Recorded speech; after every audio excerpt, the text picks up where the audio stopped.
What's going on YouTube? WestHobbiesRC. We are back with the Goosky RS4 radio and fly barless setup.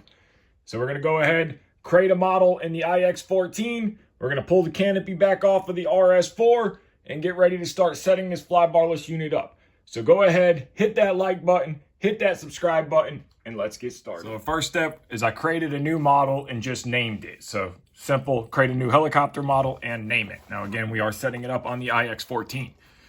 So we're going to come over here to our model adjust, and we're just going to do a base curve here, base setup. So we're going to go to throttle curve, and we're going to set a simple throttle curve. So 0, and then we're going to flat line throttle curve this, and we're going to come up to, let's say, 55%. So we're going to do a 55% throttle curve, and you're going to do that for all 4 points because the first point is going to be 0. So just a simple 55%. And then we're going to go to idle up 1. And we are going to come and do a simple 70% throttle curve. So we're going to come up to 70%, and that's going to be a flat line. So all the way across, all 5 points, 70% throttle curve. Now idle up 2. We're going to come and do a 90% throttle curve. Now again, I'm just guessing here. We might have to adjust a little bit on these percentages. So again, all 5 points. So now we have all 5 points of a 90% curve. So we have normal mode 0 and then 55 flat. Idle up 1 is a 70% flat. Idle up 2, 90% flat. So now our throttle curves are set. So now we're going to come to our pitch curve. Now this is all what you personally like. On idle up 1 and 2, I leave a linear. So 0, 25, 50, 75, 100. In normal mode, I do a 30, 40, and then 50, 75, 100. And the reasoning for that is that 30, 40 is just to get some of that negative pitch out in normal mode because there is no reason to have 13 degrees of negative pitch pushing down on the model. Hold mode's going to be linear as well.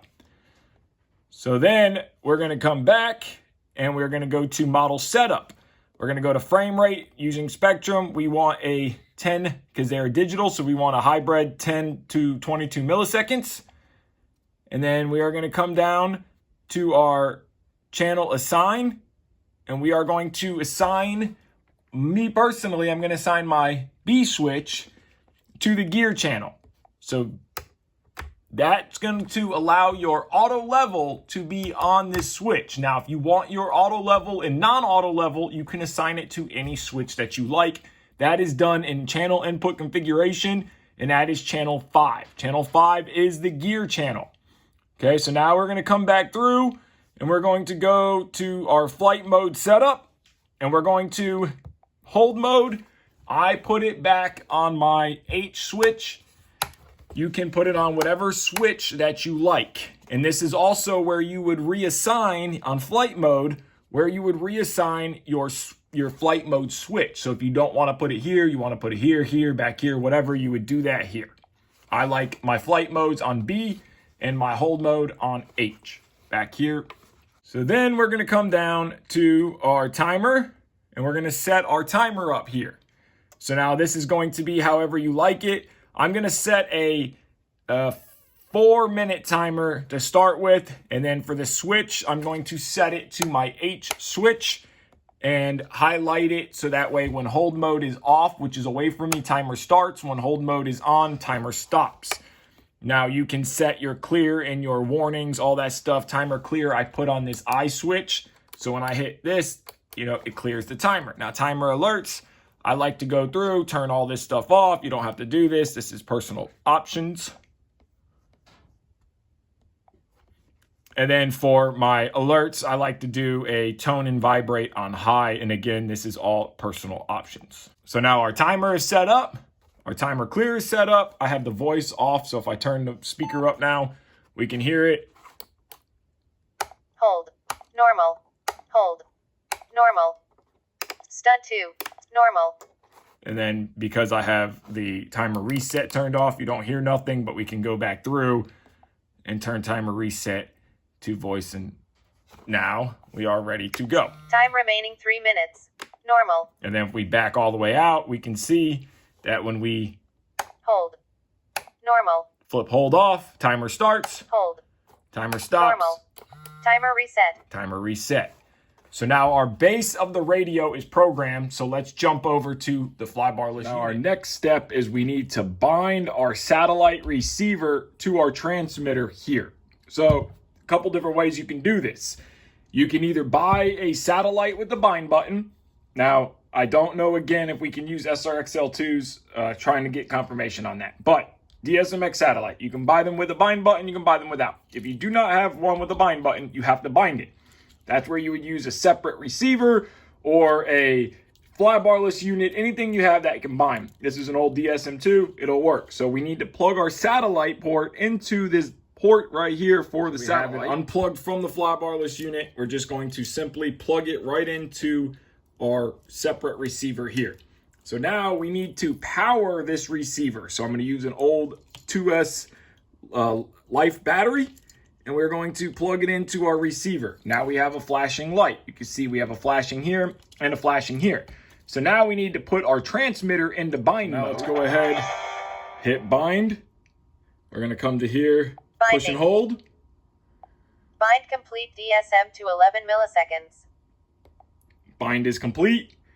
Our receiver light should go solid. So now our receiver satellite is binded to our transmitter.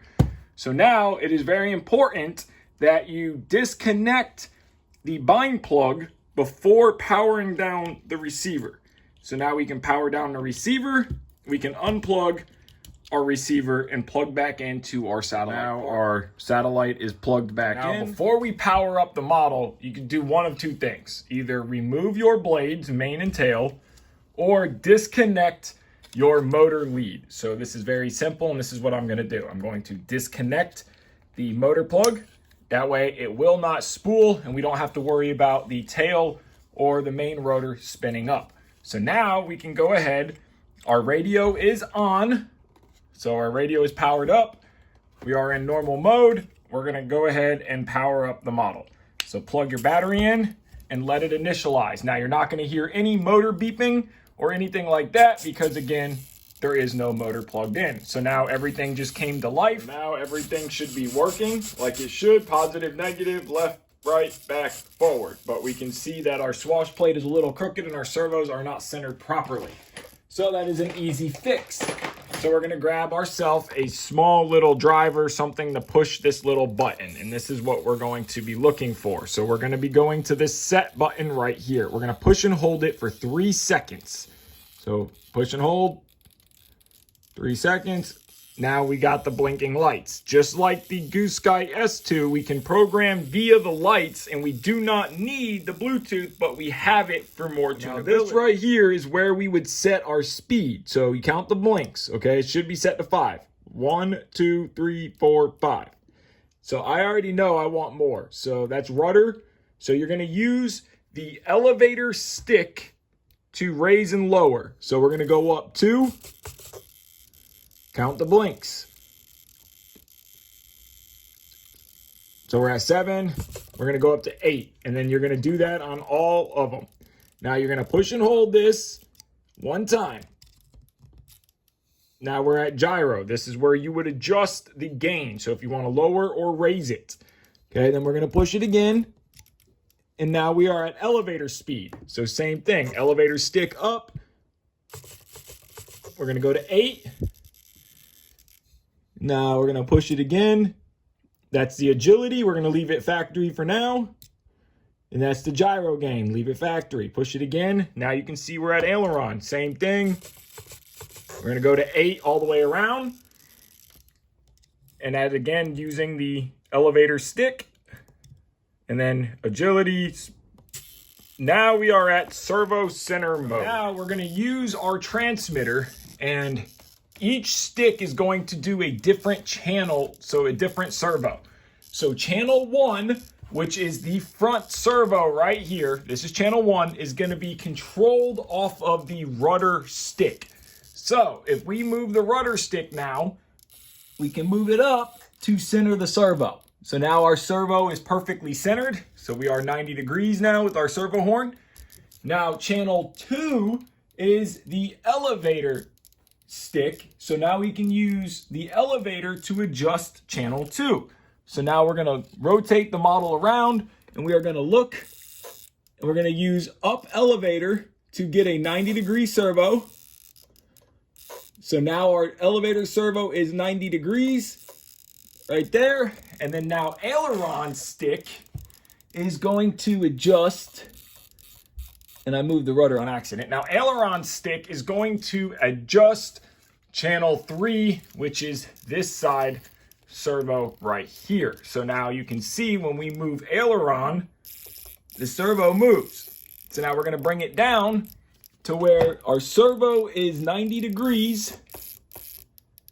So that right there is 90 degrees. So now our swash plate is perfectly level. It is that simple. So now we're going to move to setting the pitch. And of course, same thing. Once we're done with our servo centering, we're going to go ahead and hit set one time. And now we're at the pitch section. Now we need a pitch gauge, okay? And now if you look at the top of the helicopter at the blade grips, you will see these little indication marks, which are gonna supposedly be 0 pitch. But I highly, highly recommend using a pitch gauge. So now we are in the servo, solid on the pitch, and that is important in a minute for the tail setup. That's the last thing we're gonna do is tail. So now we are going to turn our pitch gauge on and get it zeroed out. So now our pitch gauge is on and zeroed out. We're going to take our pitch gauge here and we are going to slide it through the blade. And I'm going to put it right at the S, about mid of the blade. Make sure your blade is lined up with the boom. And you can see that we are at 0.3 degrees. Now in the blade grip, there is a little tiny hole here. This little hole is for adjusting the turnbuckle. So now you make sure your servos are all straight and 90 degrees. And then at mid stick, if your servos are not at 90 degrees, at mid stick on the transmitter, you can, as long as you're in throttle hold, you can use the elevator up and down to get 0 pitch. Now I know my servos are 90, so I'm gonna do it by the turnbuckle. That's what they're for. So now I'm gonna use a little driver. If it fits in this hole, I might have to use something else. It does. And now I'm going to hold the blade and I'm going to turn the turnbuckle. And that was too much. So I'm going to go to the right. And I'm going to keep adjusting this on this blade until I get 0. And it's right there. And then come back and just minute adjustments until you are at 0 degrees. So that right there is 0 degrees, negative or 0.1. So you're gonna do the same thing on the other blade. So now both of our blades are 0, 0. So we have 0 pitch at mid stick.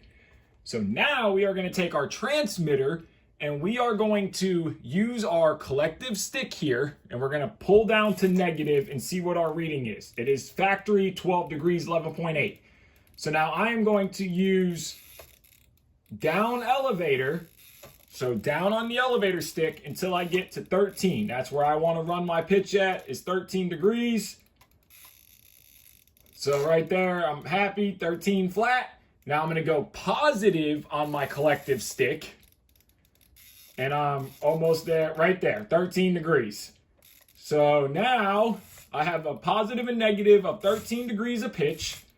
So our pitch, we have 0 at mid stick. Right there, 0, 0.0, right there. 0 degrees at mid stick on our transmitter, 0 on both blades. So now our tracking is gonna be good and our pitch is equal, positive and negative. So now we can take the pitch gauge off. We no longer need it. Our pitch is good to go. Highly recommend a pitch gauge if you don't have one. Now we can go ahead, click our button one more time. Now it's flashing. Flashing is for the tail servo setup. We want to keep our collective stick at mid stick and make sure we are in throttle hold. So now we're going to grab the helicopter and we're going to see where that servo is positioned. We can see the arm is not 90. So what we're going to do is go down on the elevator stick and it will move very slowly till we are zeroed out. So now we are 0. Right there, looks good. So now we're going to double check our tail and make sure we have a proper amount of positive pitch. Now, we already set this up in the last video, but we just want to double check now. So you can go ahead, fold your blades forward, and you can see it right there. It's actually a little too much. So let's pop that bottom link out and readjust. So again, we're just going to use our ball link pliers. We're going to come back through here, and we're going to pop the link off. So we know that we want, this is going to be 0, so we want it about that much of a kick out. So we're going to turn this knuckle or this linkage out 2 turns, and then we're going to set it on there and try it. And we're going to look, and that right there, maybe one more turn out. And that there looks pretty good. Yep, that's perfect right there. So we're going to go ahead and pop that linkage back on. We can straighten our blades back out. And now we want to check for binding and limit the actual servo in the slider. So now on your transmitter, you're going to go to negative pitch. You hear it binding. Move up on the elevator stick, so down, and look at the slider here. So we want to move the elevator stick up and down, and moving it down is going to take away. Pulling it up is going to add more travel. So we want to move it right to where it's about to bind, and there's just a tiny little bit of gap. So now we know this direction is right. Now we're going to go positive, and same thing. It's in a bind. So we're going to take a little bit out, add a little bit till we have a gap. So you want to make sure that no matter how much deflection you have, there is no binding of the servo. So now we have full rudder travel and no binding. So now our rudder is set up. We have perfect level swash plate as well as 0 degrees at mid stick. So just go through and check everything again. I am happy with that. Now you're going to take your little driver or whatever you used to push and hold the set button. Now we're going to push and hold for 3 seconds again.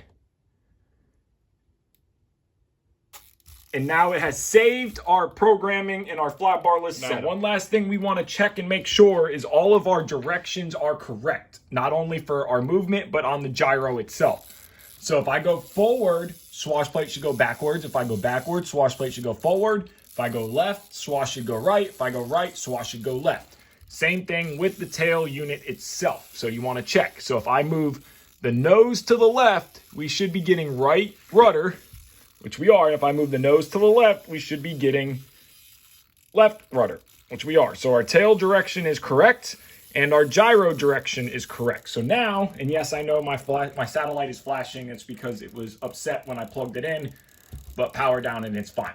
So pull back on the stick. We have back, push forward on the stick, forward, left, right. So our gyro direction and our servo direction is correct. Positive pitch, negative pitch, everything there is correct. And then check your tail. So now we need to go right rudder.